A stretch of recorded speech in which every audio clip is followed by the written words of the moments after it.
Michael, I want to end with you. We don't have a lot of time, but I do. Everybody says the same thing. You know, Democrats talking to themselves isn't going to solve the problem. We need Republicans to solve the problem. I come back to your earlier comment, and we don't have a lot of time, but I do want to ask you this, right? There's no political harm that could come to Mitt Romney, who would get reelected in Utah under any circumstance, politically untouchable. For Mitt Romney to walk out and say, guys, stop it. Don't do what you're doing. Mitt Romney doesn't do that, right? And I could name a number of other people that we think of, Rob Portmans of the world, retiring Republican senators who have no interest in politics going forward.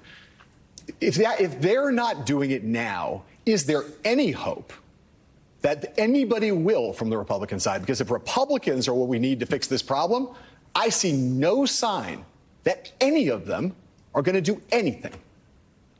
Could not agree with you more. It is the most disheartening part of this whole thing. I relate back to or go back to what I said, in 2016. You had a Republican leadership standing on the stage and they watched this carnival barker take them down one by one and did nothing in response, calling out their family members, calling out their wives, and saying nothing. So this leadership has decided that it will not lead.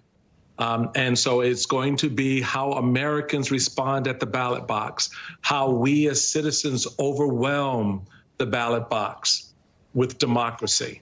And that's the most important thing we can do right now, because the Republicans aren't going to help us. You know, you get someone like Mike Pence gets congratulated for saying that Republicans shouldn't say bad things about law enforcement. But at the same time, he says, I share the concern of millions of Americans over the search of Donald Trump's property. Not helpful. Not helpful. Michael Steele, Ben Collins, Frank Figliuzzi, Donna Edwards, thank you for starting this hour with some, again, apocalyptic, staring into the abyss. Everybody very uplifting. We're going to try to do better after the break in terms of uplift, how the